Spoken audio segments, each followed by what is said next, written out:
This one is not going off the ground easily. I've tried a few times.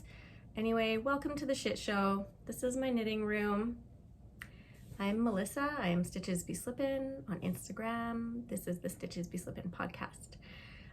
It's mainly a knitting podcast, but also I tend to dabble in other things, which is going to be a heavy theme in this episode. So as I said, welcome to the shit show. You're in for a real treat today. This episode is going to be a bit of a glimpse into what it's like living in here. I know I say I'm a knitter and I dabble in other things, but I haven't really showed that many other things because I tend to hyperfixate. So when I'm into knitting and I'm knitting all the things and I don't talk to anybody else and I just knit. These past few weeks I have hyperfixated on many other things, gone down some other rabbit holes, and yeah, buckle up because I've been all over the fucking map in the last few weeks. Anyway, yeah, I'm Melissa. I think I said that. Yeah, first of all, welcome back to all my regular viewers, my OG. I know this is only episode 9, but I appreciate you if you've been here from the beginning. Also, welcome to all my new subscribers. Hello out there. Did I say I'm in Canada? Wow, my brain's all over the place today. Yeah, I'm in Calgary, Canada, and I have had lots and lots of new oh, there's Sophie. She's done with me. I've had lots and lots of new subscribers since my last episode because Kevin and Ray from Needles at the Ready mentioned me in their last podcast. So thank you guys so much. I have got lots of new viewers. So, hi new viewers. Hi regular viewers. If you're new here, hi, welcome. I hope you like swear words and people who lose their train of thought easily. Yeah, anyway, I'm gonna get into it. I don't have a lot of life updates besides my various trips down rabbit holes these past few weeks. We've just been home and my kids have had their sports that they've been regularly playing, and I'm a taxi mom. I just drive my kids wherever they need to go, and then I knit when we get there. Okay.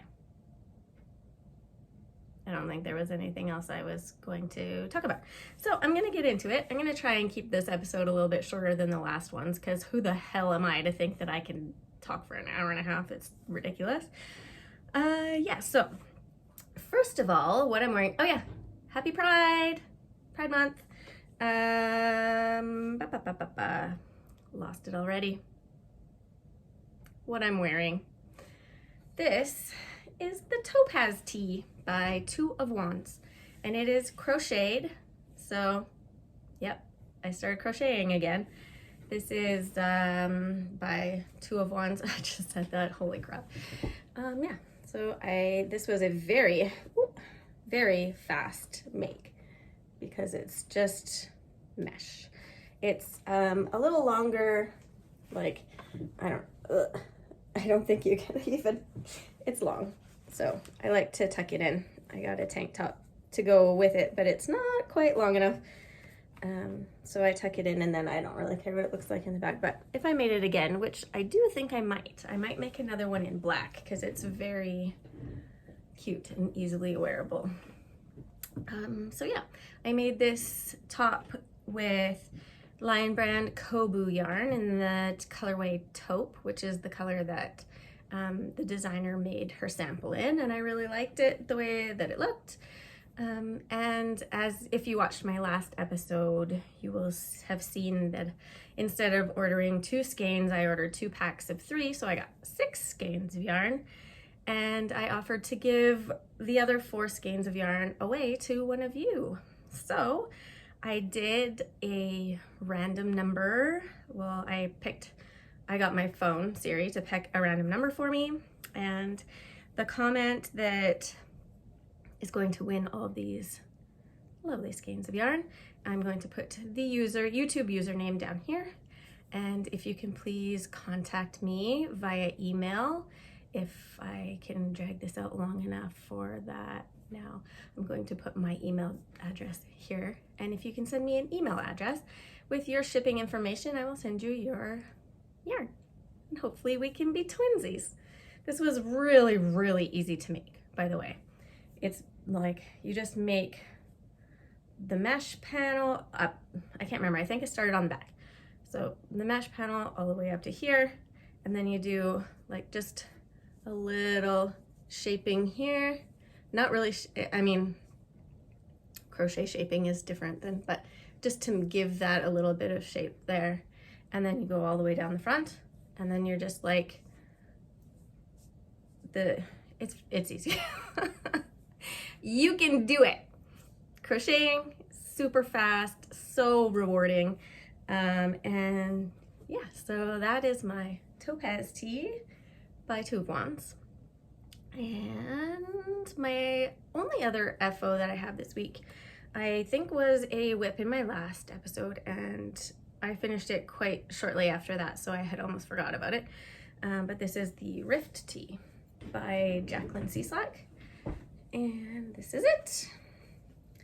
It was also a pretty quick knit. It's DK weight, so it went pretty fast. I cast this on my way to Montreal a few weeks ago, and then I finished the body on the airplane on the way home, I think, and then finished the rest of it shortly after. So it's a very neutral, easy to wear with everything type thing. I did not enjoy the twisted rib, and to be totally honest, I don't think it looks that great. I don't really like all the gapping in the purl sections of the ribbing. So if I were to do it again, I would just do regular ribbing, because A, faster, and B, I think it looks nicer. There's twisted rib on the sleeves as well.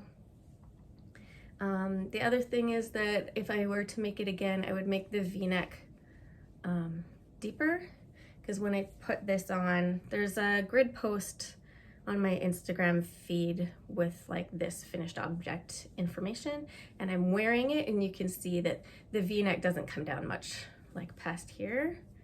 And I want like more like, I'm not gonna like have the latex hanging out or anything, but I would like a more of a V-neck.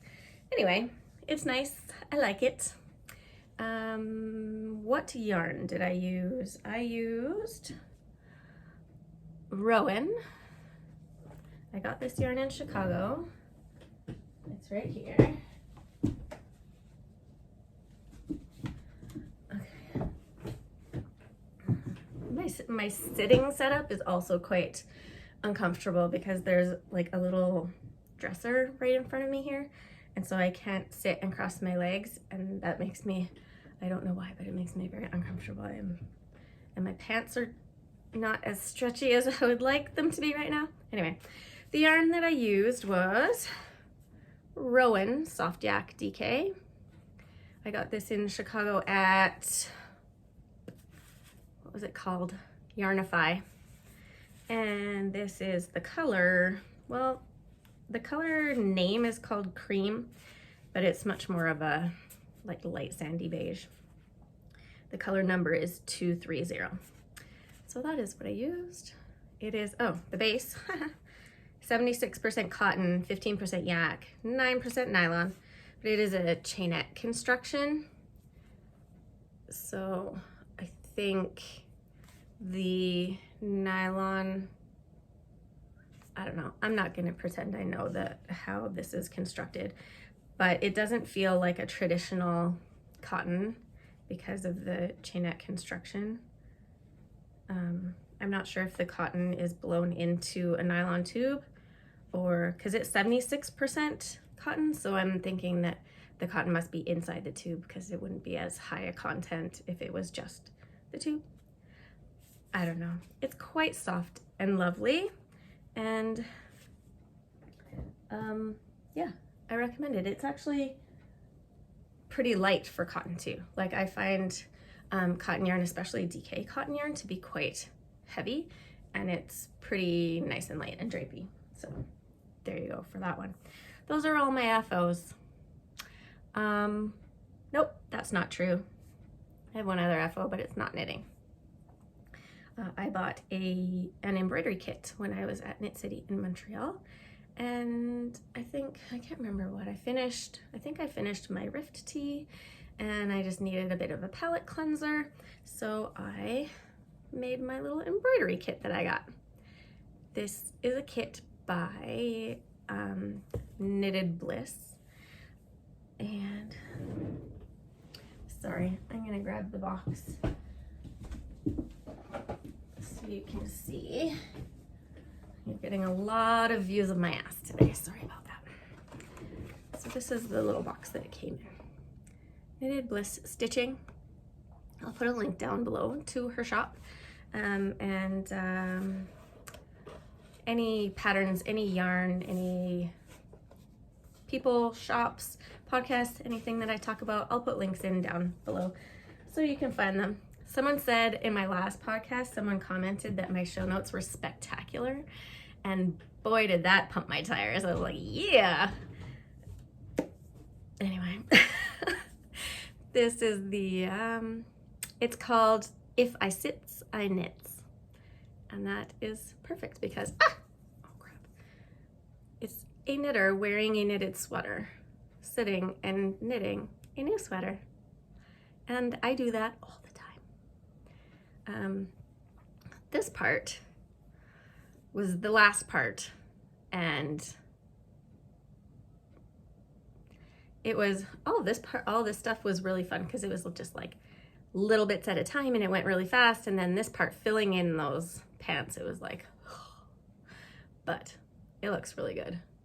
And then I did the very fancy method of just hot gluing that shit onto the back and calling it a day.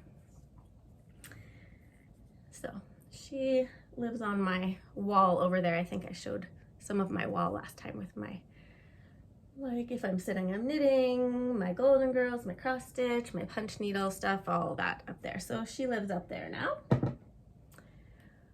Speaking of things hanging on the wall, one of the things that I went down, not really down a rabbit hole, but kind of fixated on a little bit, was I was in between projects again, and I was at Michael's for something.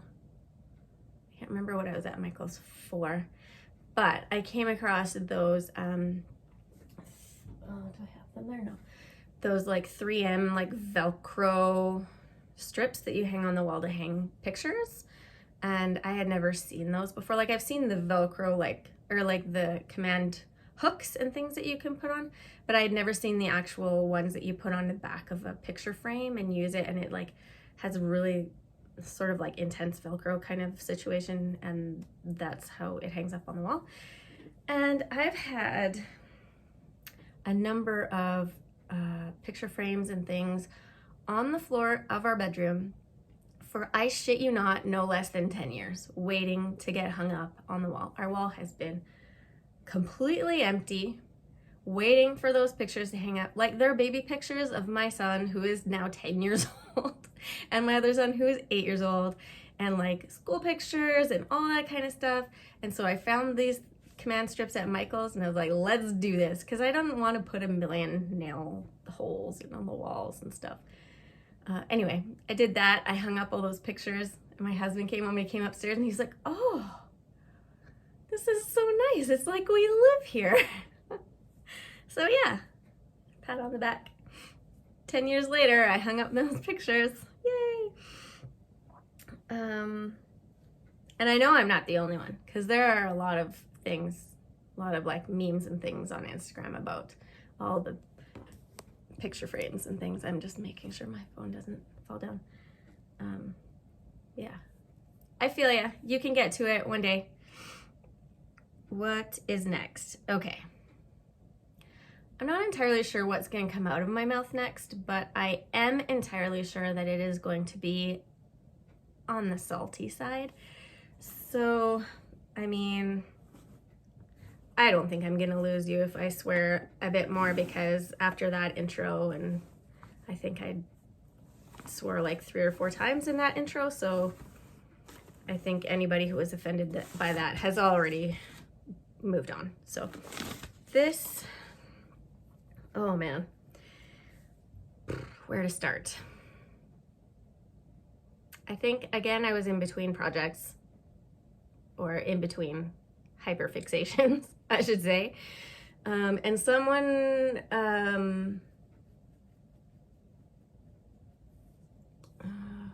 there's like a group text or whatever, and someone had posted something about a woman who made a granny cardigan, and then I was like, or a granny square cardigan, I should say.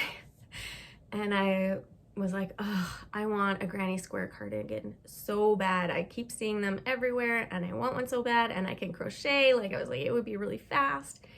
And someone else in the group text sent this pattern, and it's, they were like, oh, I've had this one saved forever. And they sent this. So this is, I can show it's a free pattern. It's called Ariana by Amy Christoffers, who is the designer of the pressed flowers shawl, hat, sweater, etc. But this is, I think, a collab she did with Barocco yarn. So I think it's under her name on Ravelry, but she did a collaboration with Barocco yarn to make this free pattern. So it's very, very cute. And I had so much fun making all the squares, all the little granny squares, because it was so fast. Crochet is so fast.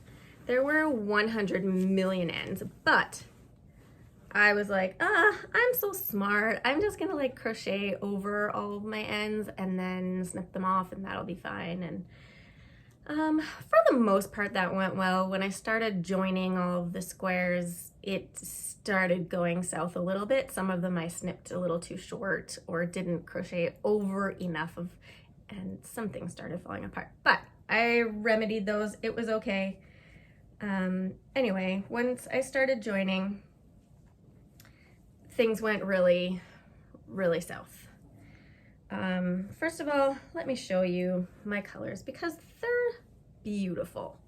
They're beautiful, you guys. So this main color is an alpaca yarn. Oh, did I bring that over here? Where's that tag? It was on my table. That was a disaster, and I cleaned up, and now I don't know where the tag is. Anyway, I got this yarn. It is this main color, pink, and there's another, you can't really tell, but there are 2 different like cream colors in here. One is like more white, and one is more cream. Anyway, the main color and the cream are skeins of yarn that I got when I very first started. I think I was still just crocheting. I wasn't knitting anymore. And my mom and I went to a quilt retreat. And one of the ladies that was just kind of a few machines down from us, sewing machines down from us, was an alpaca farmer. And she had like a Rubbermaid bin full of skeins of alpaca yarn, undyed, just beautiful, like creamy colored alpaca yarn. And I had no idea what I was going to do with it because I barely even knew anything about yarn at that point. But they were so unbelievably soft and squishy that I bought 3 skeins from her. They were all from an alpaca named Luke, and that's adorable. Anyway, I bought 3 skeins, all undyed, and then when I got more into knitting and started getting interested in dyeing and stuff like that, I avocado dyed 2 of the skeins, and that's what this pink is. If you haven't heard of avocado dyeing, definitely Google it and look it up. It's really fun. It's a really good kind of intro into this dresser, into like just getting into dyeing. All you need is avocado pits and or avocado skins, and you put them in the water and the yarn turns pink. Can you believe that? It's so cool. Anyway, this brown yarn is a yarn that I got at Custom Woolen Mills, which is a local mill It's in, I believe, just outside of Carstairs, which is about, I don't know, it's about a 45-minute drive from here. And I went on a field trip with a local yarn store here called Stash Lounge. They put together a field trip for all the knitters to go to Custom Woolen Mills, and we got a tour of the mill, and we got to see like the whole process from like a bag of raw fleece to how they clean it, to how they scour it, etc. Like I can't remember, card it, I can't remember all the steps, and then they put it through all the huge machines to like magically turn it into yarn. It was really cool. And of course they had a shop, so I went shopping. So this brown is one of their, I don't even know if they have it anymore. I was looking for it. I wanted to buy more of it actually, and I couldn't find it on their website, but maybe it might just be in their shop, I'm not sure. It is an alpaca wool blend, and I don't, do I? Ah, I found it. And you guys got to look at my ass again. You're welcome. This is the Custom Woolen Mills. That is the story of their mill. Western Canadian wool produced on machines dating back to 1868. They have a lot of really old machines in there. So this sock yarn is 20% wool, 20% nylon, and 60% alpaca. And it is a fingering weight, and I held it double because this is a worsted weight pattern. That cream is the alpaca that is undyed. This pink is from Ancient Arts, which is a local dyer here in Calgary. And I am really unprepared, but this one is actually fairly close to me. This is another skein of it. It is a beautiful like dusty rose color, and it is, the base is called Lasco Fine, and it is 25% something I can't pronounce, 75% Punta Arenas wool, and it is fingering weight, and it is non-superwash, obviously, and that is that. It's a really beautiful color. I had actually bought that together with another brown to make the Andrea Mowry stripes sweater, and I started making it and I didn't really love it, and it had kind of been sitting there for a long time, so I took that yarn out of that bag and used it for this because it just went with all this. So pretty. Anyway, aren't my colors beautiful? That is what makes this story so very, very sad. So the instructions for joining all of these crochet or granny squares together are an absolute hot fucking mess. I'm sorry, but it's a free pattern, and I'm pretty sure that's why it was free, because I'm not sure if it was tested. So the beginning, you start from the bottom, joining them together, and then she's like trying to get you to join them and just make some shaping to like make a sort of a dolman sleeve, and then to like shape it up around the shoulders and then come down and do the sleeves, keeping in mind that all of these things that I'm joining together are squares and or triangles. And so some of the instructions were like, join these, you know, go along and join these together, and then and it was like go along one side without joining and then join another. It was like, I don't know, I can't even describe, but like I worked on this thing for a full solid, I don't know, making the squares took maybe a couple days, and then joining it took me a full probably 5 days until I finally gave up. Like these are all the squares that I need. It is like I eventually sort of figured out how to, let me put this on. I'm just not completing sentences anymore. So this is my hot mess. So this is supposed to be where I pick up, and then you're supposed to pick up and knit button band around, and then pick up and knit cuffs on the sleeves, which I thought that was really cool, like a crochet and knit project. I've never done one of those before. Anyway, first of all, the granny squares were supposed to be 5 rounds, and my first one that I made, they were supposed to measure 5.5 inches, and the first one I made was 6.5 inches, and so I just made 1 less round per square, so I did 4 rounds instead of 5. So then they ended up at 5 inches per square, which was okay with me because there's only 2 sizes in this pattern. It's still size inclusive because it like goes up to, I think, 60 or 70 inches or something like that. But the 2 sizes have a widely varying degree of ease, let's say. This size, which is small, medium, large, I think finished bust circumference is supposed to be 40 inches, which is fine, but I wanted it smaller than that. So I made the granny squares smaller in anticipation of just having a smaller finished object. It still didn't really work out that way, but, and that, you could say I swatched because I did the first one, measured it, and then adjusted, so I swatched.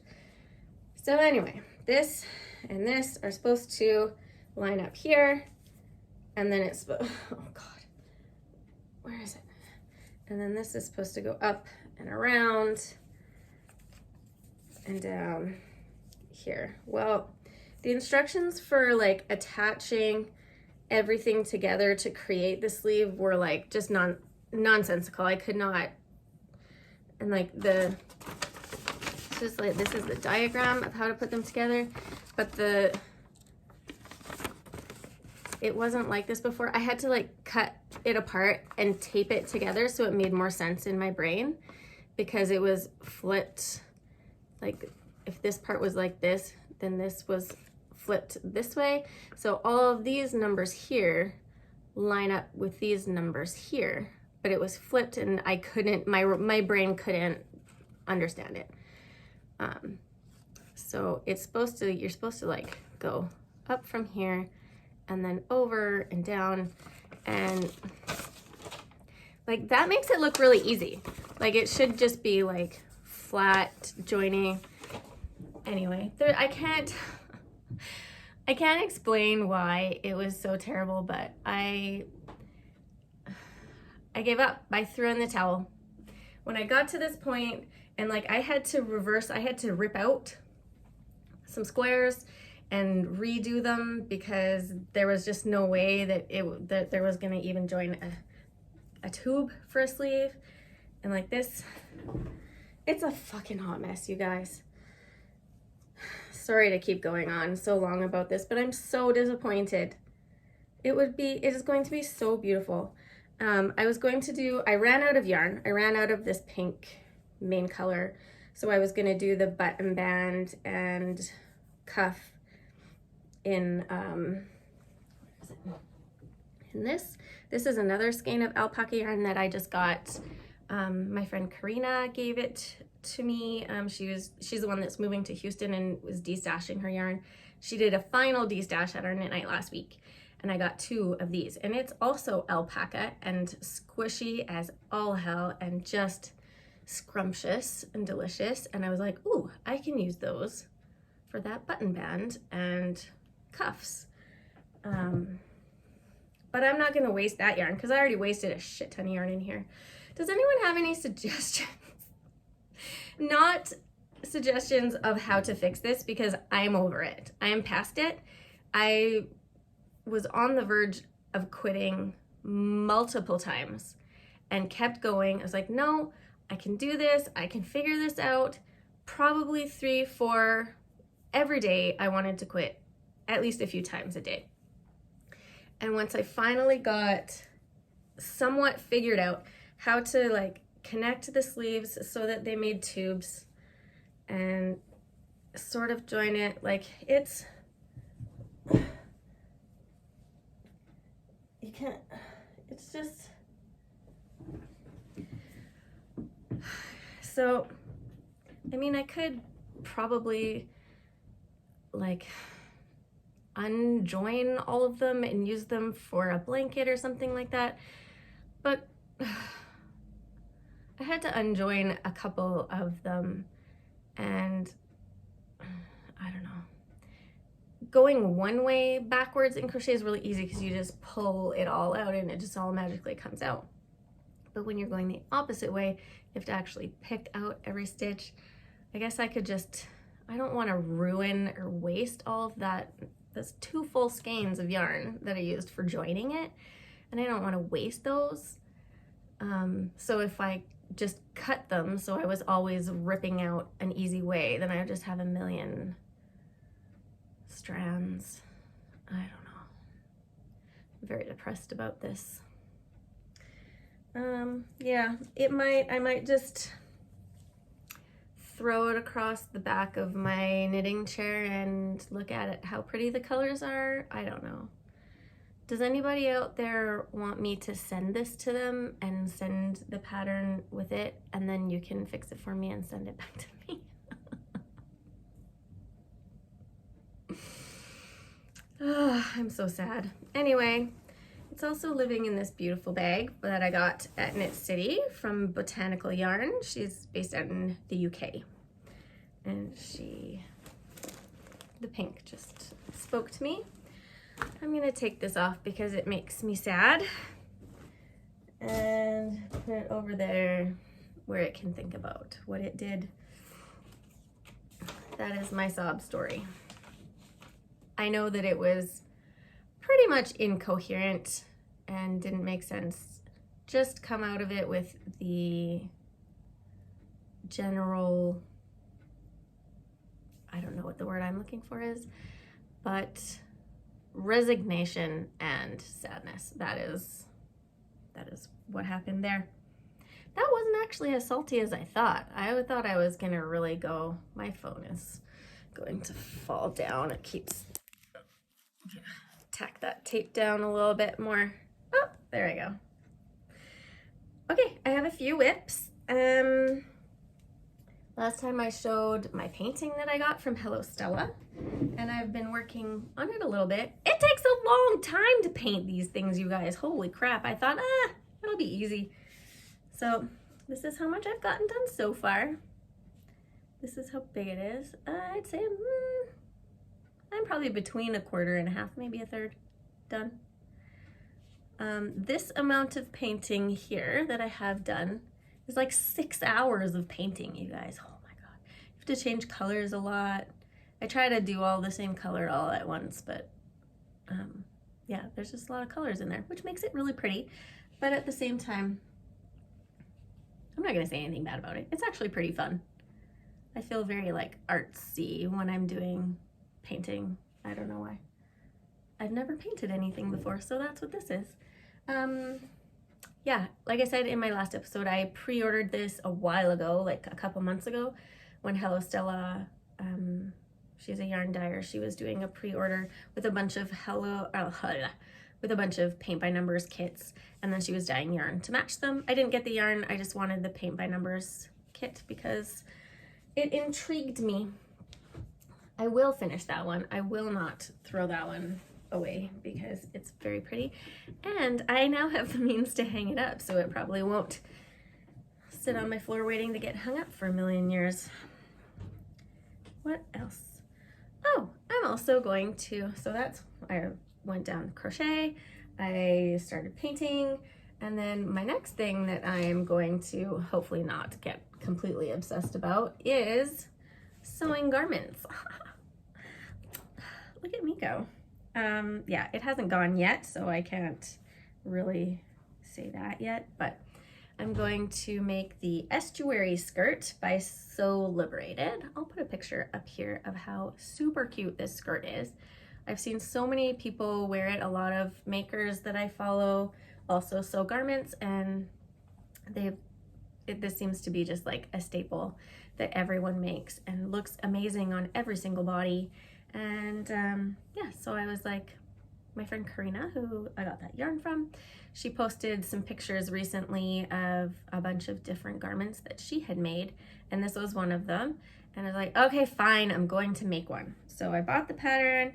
I went to Rick Rack, which is a fabric store here that is the sister store to Stash Lounge, which is our local, one of our local yarn stores. And someone there was very helpful and helped me pick out some fabric. And this is the fabric I'm going to use to make my skirt. And I keep going high pitched because I'm trying to get it out. It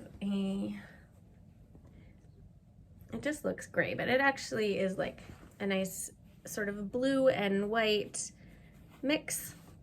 It's a linen and, I don't know, linen and cotton. It has a little bit of spandex in it, so it's a little bit stretchy, but it's nice and drapey. And I think it's going to make a very pretty skirt. I pulled out my sewing machine and was just doing some test stitching. I don't think you can see that on there, but I did a few rows of test stitching, and something is really, really off and wonky with the tension on my sewing machine. So it's making, on the top, it's just like a straight line. You can't even see the stitches, and on the bottom you can see the stitches. So I took a picture and sent an SOS to my mom, who is a quilter. I used to make her own garments when I was little, and she also makes project bags. You've seen some project bags she's made for me.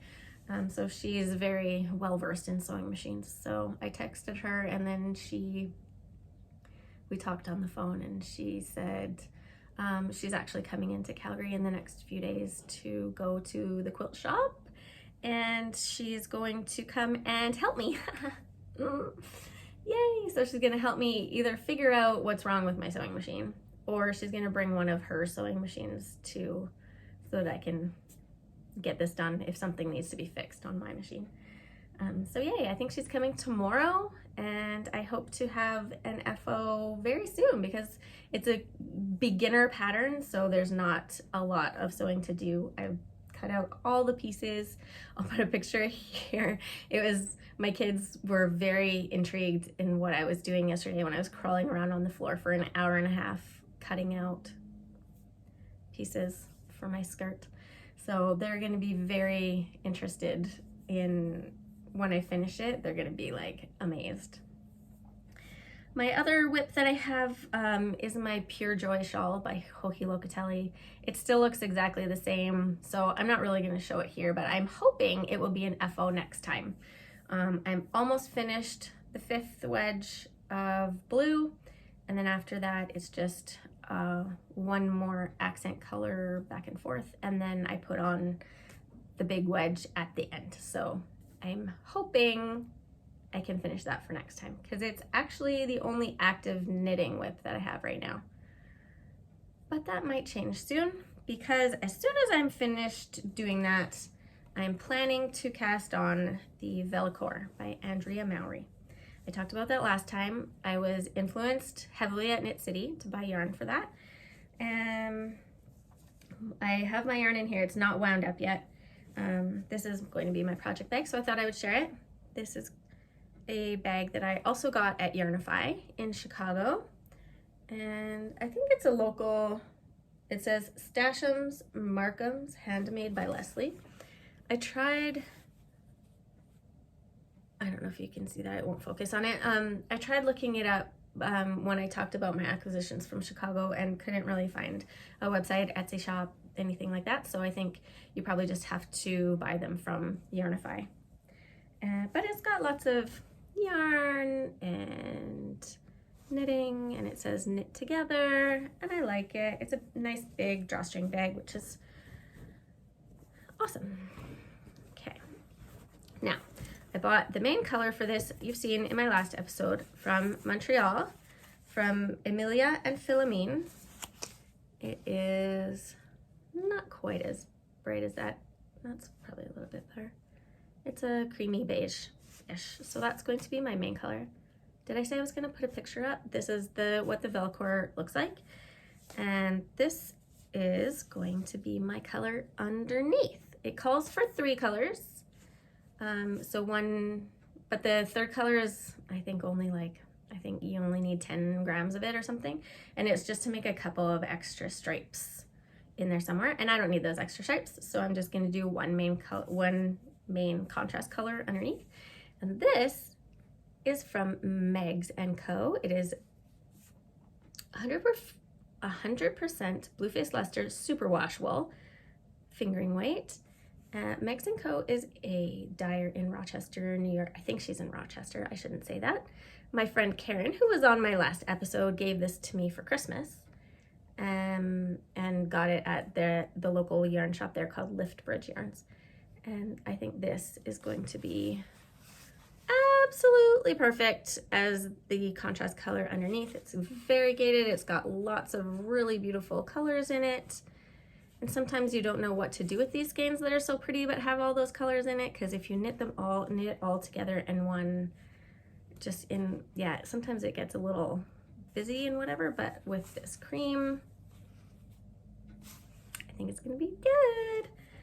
So thank you, Karen, for the beautiful yarn, and I will be casting that on as soon as I'm finished my Pure Joy shawl, which hopefully will be soon because it's the only thing I'm knitting on at the moment, I think, unless I have some whips I've forgotten about, but I don't think so.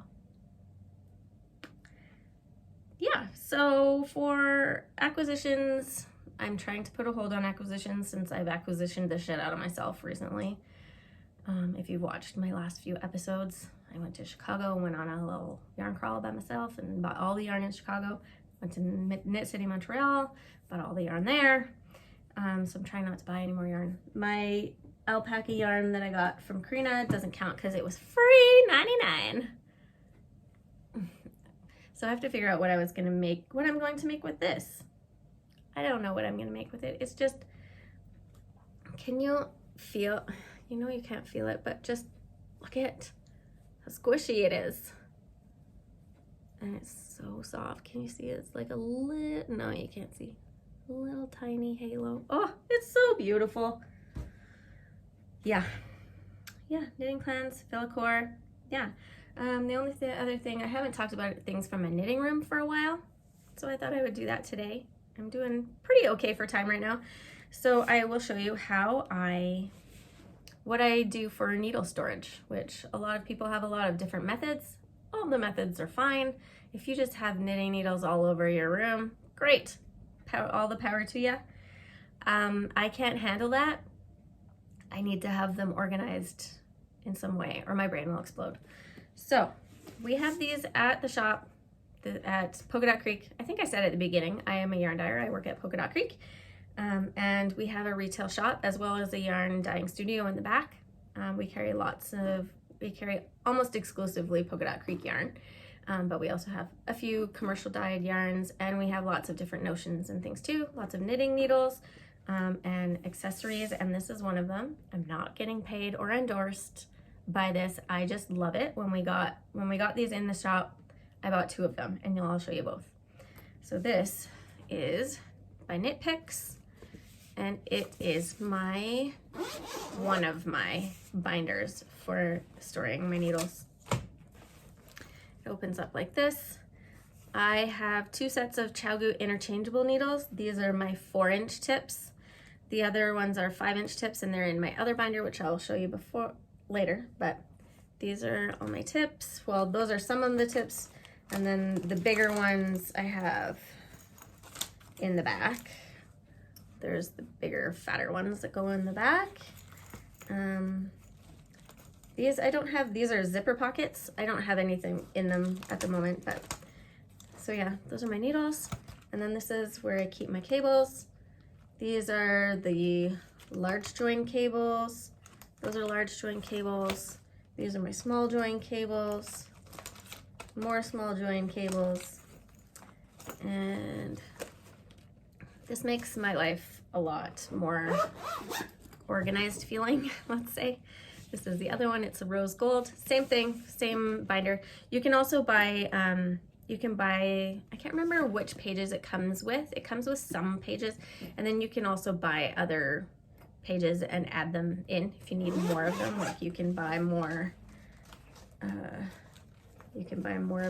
these pages that have the zipper. You can buy, I think you can buy more of these pages that you put your needles in. So these are my 5-inch tips, so they're quite a bit bigger.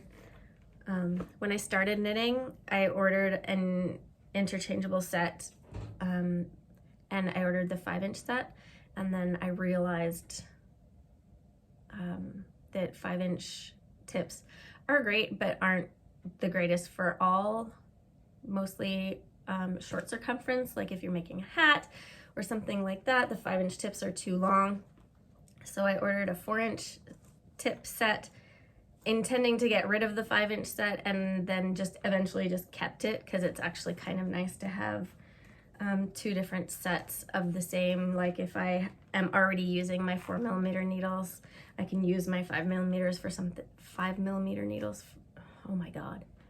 If I'm already using my 4mm needles on something else and I need it for another project, I can most of the time just use my 5-inch tips, unless it's very short circumference. But I don't make small circumference stuff a lot, which is why I ordered the 4-inch tips. But then I kept these because it's nice having backup needles, I guess is what I'm trying to say in a very wordy way. So there's my tips. Those are the big ones. And then I have, these ones must have come with it, I'm thinking, because I don't have anything in them, in either one of them. And then they have these, oh, I thought that was in there. So this is one of those pages that like I had my cables in the other one. But I keep these one, so this one has a divider in the middle, and that's the one that I have my cables in, and the other one, this one has a zipper down the side and is just there's no divider. So I keep any other fixed needles that I have. I don't have a lot. Most of my fixed needles are 9-inch circulars, because you can't make 9-inch circulars with interchangeables unless you have those little shorty sets, and I don't have one of those and don't really have any need for them. So I just have a bunch of little, these are just various sizes of 9-inch circulars. And, oh, there's an extra pair of tips in there. So yeah, that is how I organize those. Those are my main needles. Those are my, like, 90% of the time I use those needles. Every once in a while, I'm working on something that is a little too slippery for metal needles, and so I have a set of Luka Likey Leaky, however you say it. I'm gonna hide behind there so you can see how it's spelled. And these are, oh, stuff keeps falling out. These are little wooden tips. I bought these a while ago at Stash Lounge when I needed something less slippery than metal needles, and I quite like them. They're actually like shorty needles, so they're, I don't know, I think they're maybe 3-inch tips, which some people don't like. I don't mind it. I would prefer longer tips, but I already have this, so I'm not going to buy another set. But the trick to using these, the cables suck. I've talked about this before when I've talked about my half and half wrap. Because I needed stickier needles. So I was using these, but the cable sucked and my project was just pigtailing. So I put it out to Instagram and the internet, and someone suggested Lantern Moon swivel cords, and they work like a dream. Lantern Moon cords, they fit in the Luka Leaky joints. They work fabulously together, and these are very, very similar to the Chaogu cables, so they don't curl up, they have no memory, they just work like a charm. I actually have, this is what fell out of my set when I opened it. So this is a pair, this is what I was using actually for the Painted Waves shawl that I just finished for Polka Dot Creek. So this is one of the tips, and this is the Lantern Moon cable. And see that? Doesn't turn into a pigtail. Isn't that amazing? So yeah, that is that. I do actually have one set of tips of Chagu bamboo tips. When I got those leaky, whatever they're called, tips, I did not know that Chagu made interchangeable bamboo tips. So looking back, I probably wouldn't have bought that set of little tips. I would have just bought all of the sizes of bamboo tips because I think they come in 4-inch and 5-inch tips, but 5-inch for sure.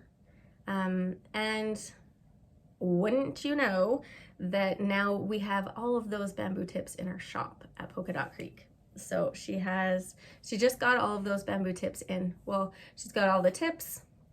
She's got fixed bamboo cables, or like fixed needles that are attached to the cables that aren't interchangeables. There's wooden DPNs. There's like, we've got all of the wooden needles that you need now. So yeah, so I've got lots of options, I guess, is what I'm trying to say. This is where I keep my DPNs. I try not to use DPNs. As I've said before, my personal opinion is that DPNs are the devil's work. And I put something on Instagram one day. It was like, I was putting in a hashtag and it was like, DPNs are the devils. And like one came up, it said DPNs are the devil's needles. So I really like that. Whoever came up with that hashtag, that was great. So I have a few different sets of DPNs in there, but like I said, I try to stay away from those as much as humanly possible. And I think that's all I've got for you today. Look at me, I'm under an hour. I have to shut this down because I'm under an hour and I feel like I've accomplished something. So yeah, thanks for tuning in. Thanks for coming back if you have been here before and not just throwing me to the wayside. Hit subscribe if you like my craziness. And I'm coming to the Creekside Yarn Festival this weekend. I'm not going to be there. I am going to be working at the shop at Polka Dot Creek Yarn at our retail shop. The festival is in Airdrie at the Town and Country Center, and it's on Saturday, June 10th. You can look up on Creekside Yarn Festival has an Instagram page. I'll put it down below. I can't remember. I think it's just Creekside Yarn Festival. You can look on there for the details. We have lots of vendors coming. It's also Knit in Public Day on the day of the festival. So there's going to be lots of seating for people to sit around and knit. There's going to be lots of awesome vendors. I volunteered to work in the shop that day because I don't need to buy any more yarn at the moment. And so I'm hoping that people that come into town from out of Airdrie will come and visit me at the shop so I'm not lonely. I won't be lonely because Lisette will be there, who's one of my coworkers, and I haven't seen her for a long time, so I'm so excited to spend the day working with her. But I hope that you will all come in and visit me and say hi and tell me that you love my podcast. Come in and stroke my ego, that's what I'm telling you. Anyway. Thanks for watching. Make sure to hit the subscribe button down below, and I'll see you next time.